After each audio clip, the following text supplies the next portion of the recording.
tutapiga story na washikaji zetu hapa ambao tuko nao, na issue kubwa zaidi ni kuhusiana na bana, tutapiga story na Skilo, lakini pia yupo na mwanaye hapa. Kwa majina anakuita Amevunda zee wa kukalawila mchuzi. Bana, nimeipenda. Unasema naitwa Kamevunda zee wa kukalawila mchuzi. Mzee la kukandawila mchuzi. Hello. Bana, maana yake nini hiyo mwanangu? Ni maswala ya kuna wanawe mchuzi. Unaweza ukawa unakula unakuta mchuzi mkononi huko. Kama ni nyama basi unakuta mkono wote unaloa jinsi unavyokachovya tonge. Hello. Okay. Hakuna noma. Sawa washikaji, tupo nao hapa, tutapiga nao story nyingi tu, na wewe pia unayo nafasi ya kuweza kujoin na sisi hapa ili tuweze kwenda pamoja. Swali langu linaanzia hapa sasa. Bana, tunaanza na Skilo kwanza, alafu tutarudi na mzee kukandawila mchuzi, au zio? Ndio nimesema au zio. Inakuaje? Inanichanganya ujue hiyo. Ila fresh, hakuna noma.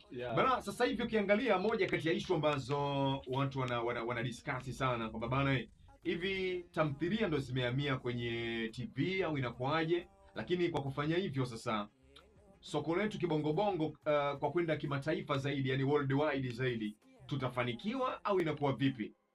Nimeeleweka? Ya, umeeleweka. Kwa maana ya kwamba tamthilia sasa hivi tamthilia nyingi sana zinaonyeshwa kwenye TV. Zamani watu walikuwa, yani kwa mfano labda nitoe mfano mmoja mwepesi sana. Sitaki kusema kwa nini tunawagusa sana wa Nigeria, lakini wa Nigeria tunaona vile ambavyo wamefanikiwa, na inawezekana pia social network yani ikawa njia rahisi ya wao kufanikiwa zaidi, kwa sababu tunaona kwenye YouTube movie zao zinafanya vizuri. Kibongobongo naona kama sasa hivi tumebezi sana kwenye hizi issue za yani kuonyesha zile, yani kufanya zile tamthilia mtandaoni. Unajua biashara yoyote ile, mfanyabiashara huwa anaangalia namna ambapo biashara yake itakuwa ni rahisi kukutana na mteja na hasa kwa upana. Sasa ukiangalia katika soko la sinema duniani, sehemu yoyote ile, soko limeendelea kukua na katika njia tofauti, na hasa katika sasa teknolojia imekuwa. Issue ya mitandao imekuwa ni chombo ambacho kinarahisisha mtu kuweza kutazama kazi za sanaa popote alipo, na kwa wakati wowote.